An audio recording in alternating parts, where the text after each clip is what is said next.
back to Call the Damn Leads, the show by sales professionals for sales professionals. I'm your host, Drew B. Wilson. With more than 2 decades in sales, I've seen it, been through it, heard about it. Now I'm bringing it to you, my favorite people in the world, the sales community. Because let's be honest, this is the greatest job on earth.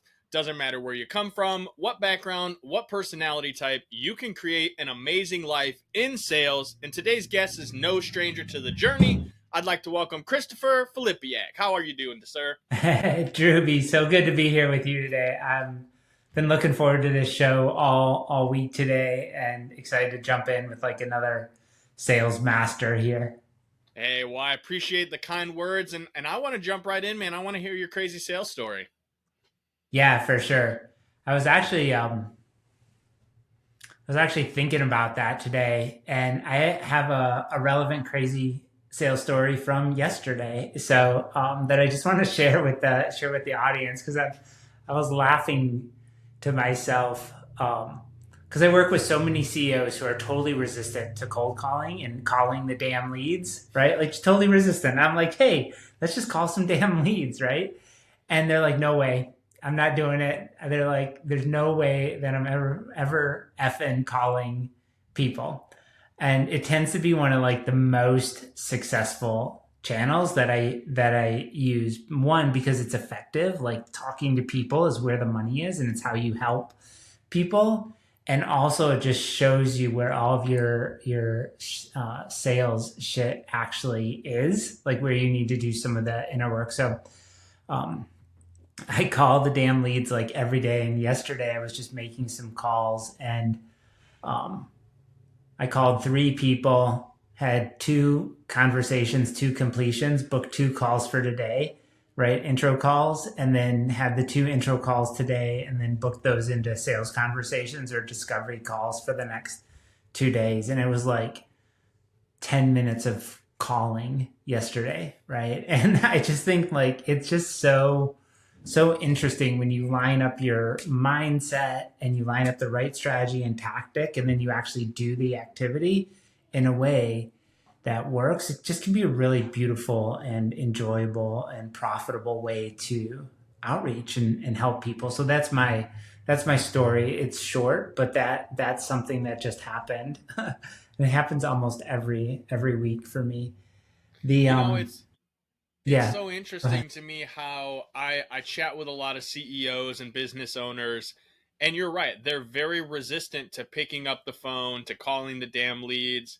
And a lot of times I'll ask, like I had one couple weeks back, and her and I got on a call. She had bought some of my digital products and was, I was doing my part, practicing what we preach. And she's like, well, I just don't want to bother anybody. And I was like, well, I respect that, right? None of us want to be a bother. And also, it's not like you're just randomly calling people out of the phone book. You're the CEO of a company who has proprietary data, and you're the only person with the patents to actually offer this, this package. And there's no one else in the world who can explain it as well as you do. And she was like, yeah, that's true. And I was like, so you're not really bothering anyone. You're offering them an opportunity to partner with the number one person in the world who can help them solve their problem. And she's like, yeah, but I still don't want to call them. And I'm just thinking to myself, like, you offer a very high multi-6-figure product, and you want to delegate it to somebody that's young and has no idea how it actually works. And it's just mind-blowing to me how the people who are responsible for the company's success don't want to do the thing that's going to help them be successful. And it happens so often. Yeah, that speaks to some real confusion and lack of awareness around what calling and serving and helping and loving on people really is. One of the things that I always tell my CEOs that I'm working with, I'm like, hey, you need to call people. And they're like, there's no way, I'm just not doing it. And then like, who knows what the story is in their subconscious that they agree to. Don't want to be a bother. It doesn't work. I want to outsource my 6-figure deals to an overseas SDR who I can pay $4 an hour. And I'm like, Really? Like that's what you want the first touch point with your six-figure clients to be? Are you sure about that? And I just usually just tell them that they're being selfish. I'll just be like, man, you're being so selfish. And they're like, what are you talking about, Christopher? I'm like, man, you have all this good stuff to the world. You started a business to get it out there, and you're just holding it all to yourself. Because there's actually people out there who need and want and can benefit from what you've created. Like the CEO you were working with, like she's number one in the world at her stuff. She can have real impact and change people's lives. And she's like, well, I'm just uncomfortable, so I'm not going to do it. She's going to let her subconscious win, and she's going to prioritize her own comfort and safe illusion of safety over actually helping the world. Selfish. It's yeah, and you want to be kind and empathetic because you don't want to just be like you're selfish. But Sure. sometimes you got to have those hard conversations, and one of the hardest conversations that I've had to have with small business owners is explaining to them that hiring a sales team is not necessarily the solution to their revenue problems. And I know that's something you dive deep on. You want to share a little bit of your insight on that? Yeah, definitely. So, um, almost every CEO I've talked to, Drewby, and worked with, and I've worked with hundreds of them, want to scale, and so they're like, I'm just going to hire salespeople.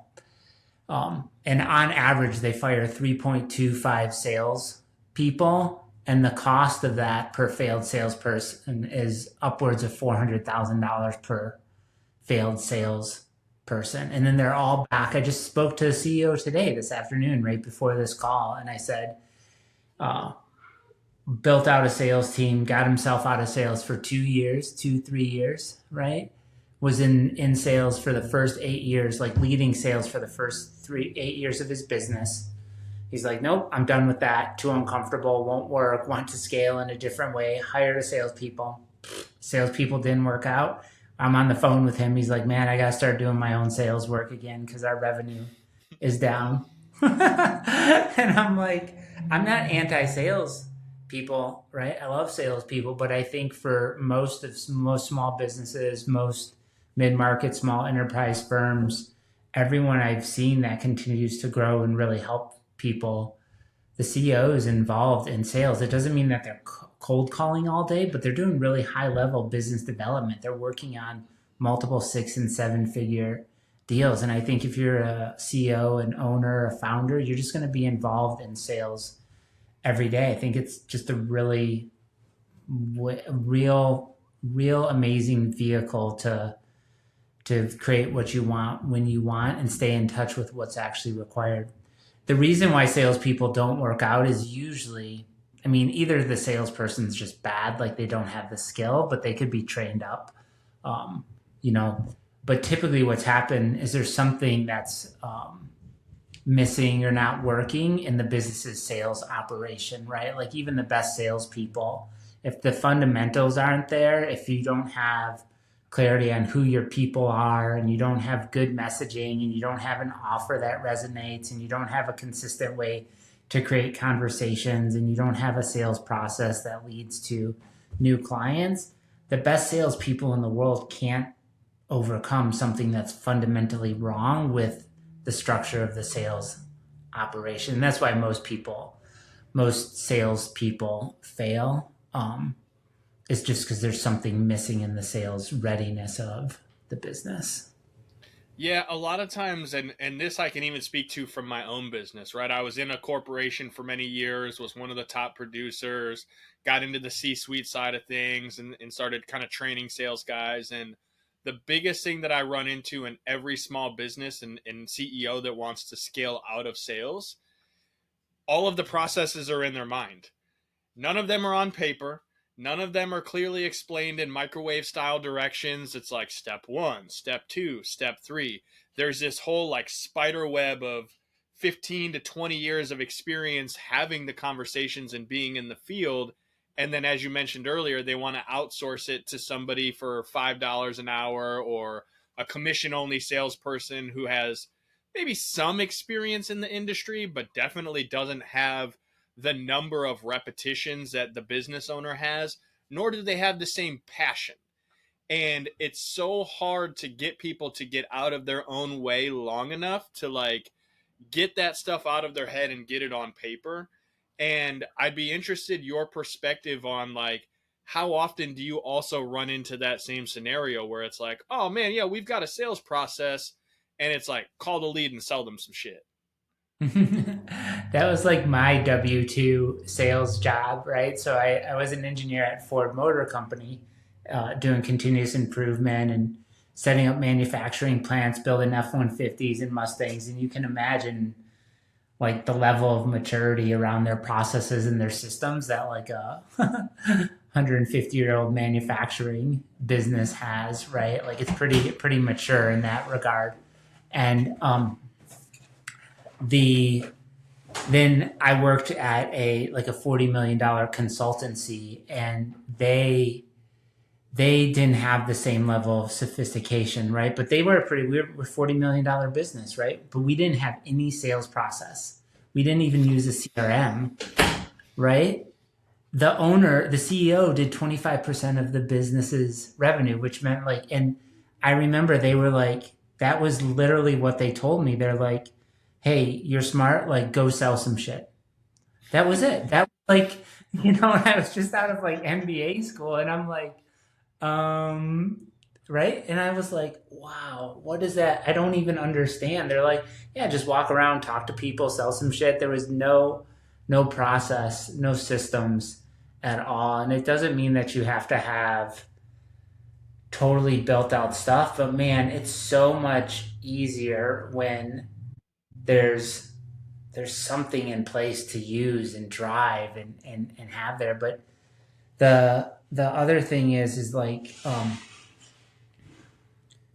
every CEO, it's funny you mentioned commission only, but every CEO is like, thinks they're like a sales master, right? They'll say things like, I can sell ice to an Eskimo, or they'll be like, man, if you can just put me in the room with the right lead, like I'll close them every time, baby. And I'm like, yeah, if you're in the right room with the right person and they're there, and like everything's all lined up. And I'm like, it's not just about like closing, it's about sales mastery is about being able to create the money you want whenever you need and want it, and not having any resistance, right? And so you need to be able to create conversations and know how to have conversations, and that requires a process, and business development and sales and adding revenue and adding profit.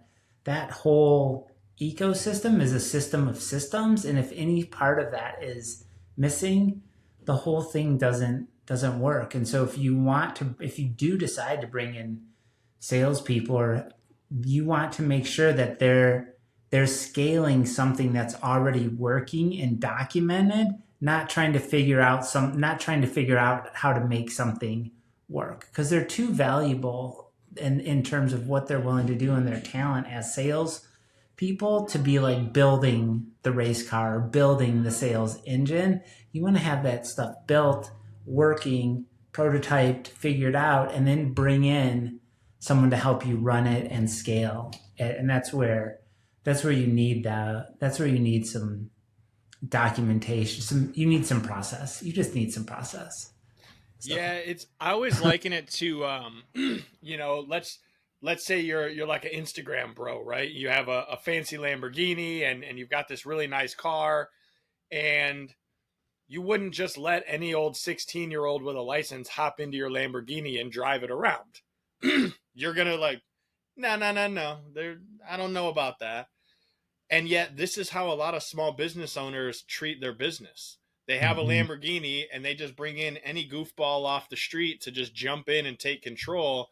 And then when it wrecks, they get mad. They're like, "Well, why aren't you closing more deals? And how come we're not making any money?" And it's like, "Well, because I don't know how to drive a Lamborghini, right? Maybe I'm too Yeah. big. Maybe I don't know how all the buttons work. They're different. It's not just your regular everyday hop in and drive it type situation." However, it's hard to find a skilled race car driver, right? If you have a Mm-hmm. sales professional who's dialed in and an expert at what they do, you're either paying them significantly well to come in and race your machine for you, or you're having to teach them to drive along the way. And Mhm. like you mentioned, it's a lack of systems and processes that keeps people stuck on that hamster wheel. It's the fact that there's no CRM in a business that's doing multiple seven figures, which sometimes I hear that and I'm just absolutely mind blown by the fact that they're still running it out of an Excel sheet or like a little black book.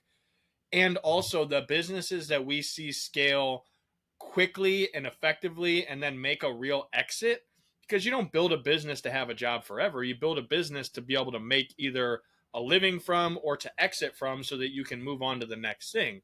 But every single one of them has, I call them microwave directions type processes, where you could pretty much pull anybody off the street, sit them down, and know Mhm. within a calculable reason what to expect out of every Mhm. conversation. So I know you have something like the sales ready organization framework. Tell us a little bit about that. Yeah, so when I started my business, I just went around to all the CEOs that I knew and said, "Hey, can I sell for you on a fractional basis?" I called it business development as a service. And, I went from working at Ford to working at these small consulting, boutique consulting firms and marketing agencies. So there was a big difference in terms of the maturity and the level of process.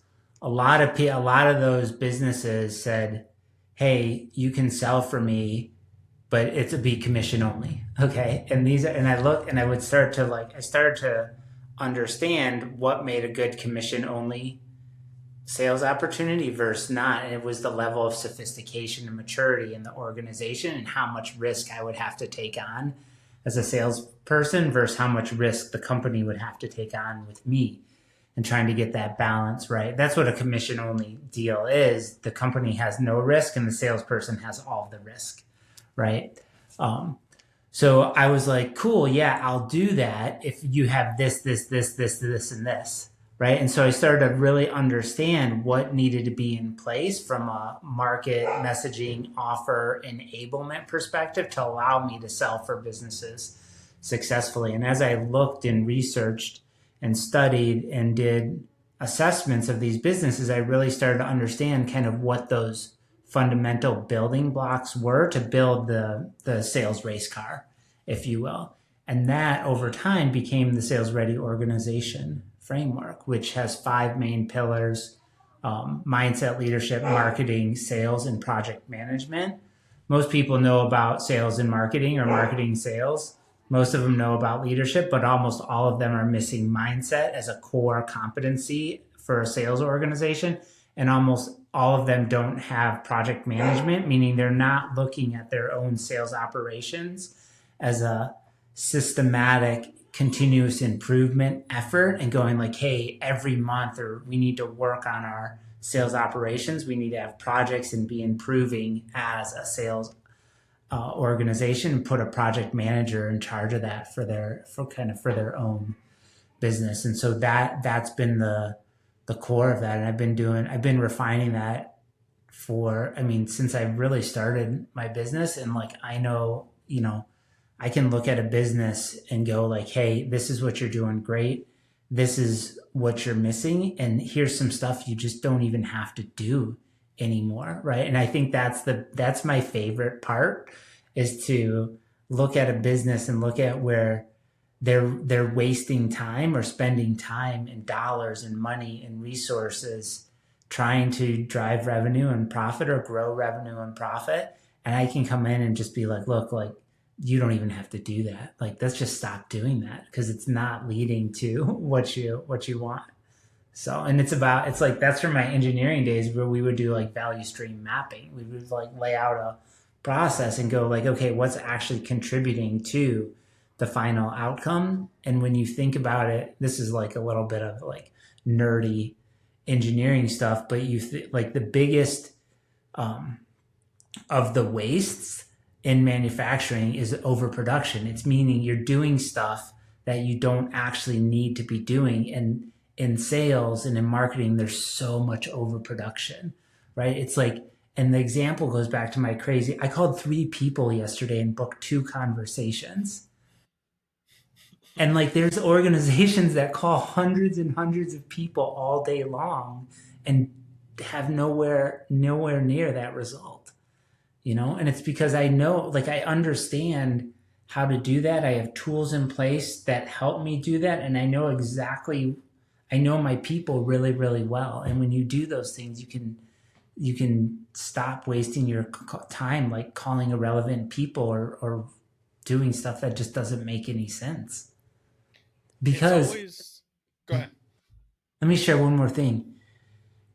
Also, back to your CEO, it's also because you're picking strategies and tactics that are comfortable, meaning they're coming from a place of fear. It's like, I'm afraid to cold call, so I'm going to find something that's more comfortable to me, but it isn't necessarily the cause of the effect that you actually want, right? So you end up building sales processes. Examples like proposal writing. Like, I don't teach any of my clients to write proposals. I don't. I'm like, but people waste so much time. They're like, oh, well, we're going to have to figure out writing proposals, right? And so then we'll build a sales process that is like proposal or this or this or this. And like, none of that's required to actually help people make a sale. Yeah, it's always interesting to me, when I'm chatting with our consulting clients and I'm going, all right, well, how much of the salesperson's job is also business development and marketing? Because salespeople are salespeople, they're not marketers. And yet, a Mm-hmm. lot of times, these small businesses, they want to hire someone on with the expectation that they know how to go and generate their own leads. They know how to get out there and find the people who actually want to do business, the client avatar, if you will. And a lot of times they're like, man, I don't know. I thought you would have those people. I thought I was coming to sell your product to the people that actually wanted it. And if you don't have a clear distinction between what's the marketing, what's the sales, and ultimately the expectation of, hey, when we bring in a lead for you, this is the process that you're going to follow. And that's why I think a lot of sales professionals in those small businesses fail, because they're like, well, I don't know. I got to go and find the leads. And, I don't really know what the avatar is at all. So I'm kind of just trying to sell everybody with a credit card and a pulse that I think might want to do business with us.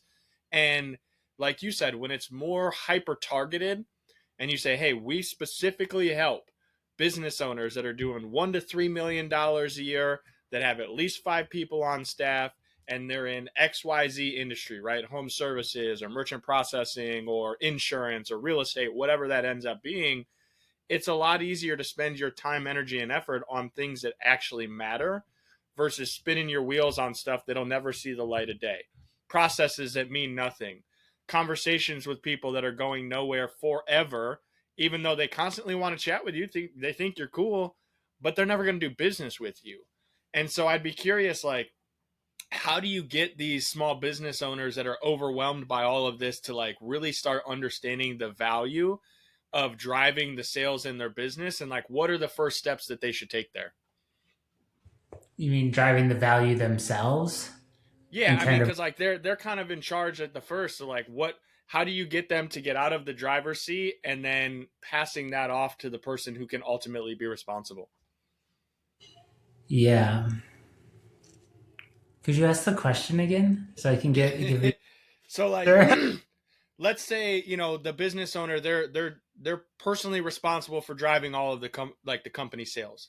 What are Okay. the practical first steps that they can take to build out that confidence in their sales team to see results? Okay. I think that I think the first thing they should do is they should learn to master sales themselves and be able to like create a shit ton of money in their business.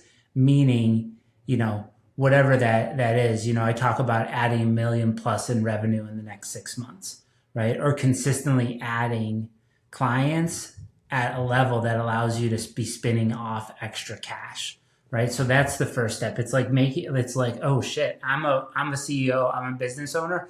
I need to master sales, right? So that I really understand that. So when I decide to stand up a sales team, I have two things. I have the cash to do it because it's not an inexpensive thing to do to pay really good salespeople. They're going to be expensive, right? And you want a salespeople.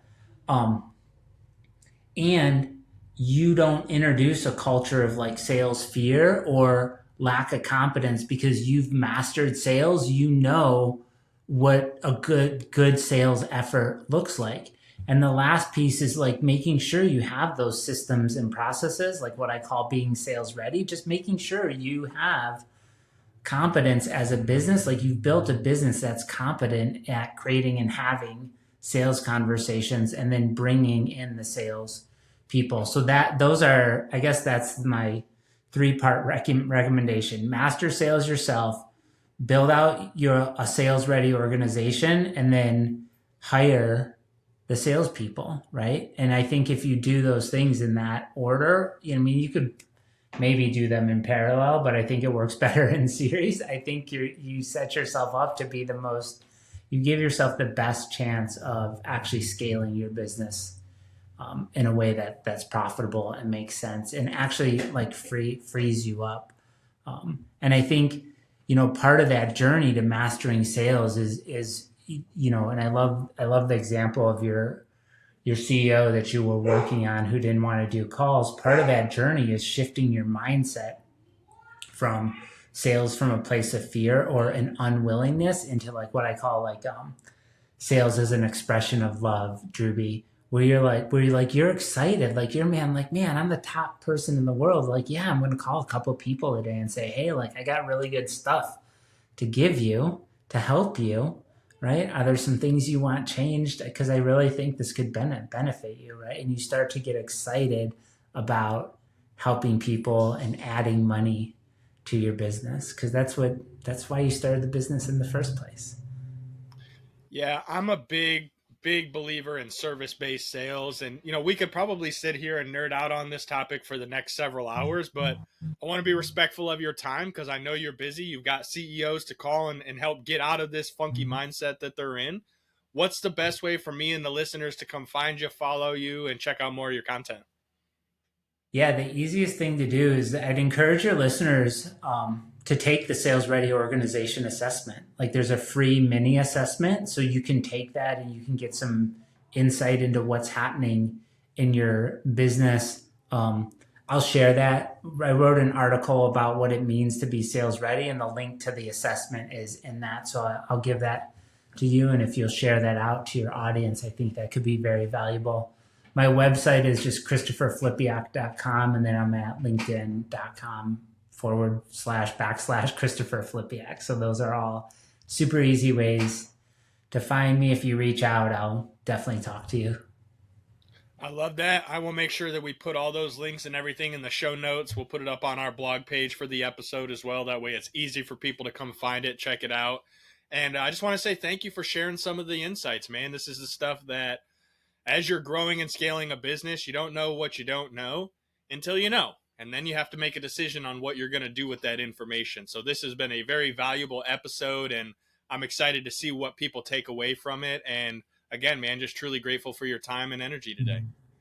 Yeah, thanks so much for having me on the show. I love to talk about this stuff with, another sales master and get this information out because not only can sales change your life, it'll change the life of the people you're selling to as well. It is some of the most beautiful work, rewarding work that you can do. Amen to that. And here's the deal. If you guys enjoyed the episode, share it on social media, tag us, send it to somebody who sucks at sales. Maybe they have a business and you see them floundering and just falling over themselves on the hamster wheel. Send them this episode and help them get better. And if you have a story of your own, we'd love to have you on the show. We're doing 2 episodes a week. We got lots of time to put people's journey and their story out there because it doesn't matter where you come from, what background, what personality. You can make an amazing life in sales, and it's pretty likely if you've got some awesome stories. So head over to callthedamnleads.com /podcast. Send us your information. Let's get you booked in. And more than anything, you guys know what to do. The answer to all your money problems is to call the damn leads. So go do that, and we'll see you guys on the next one.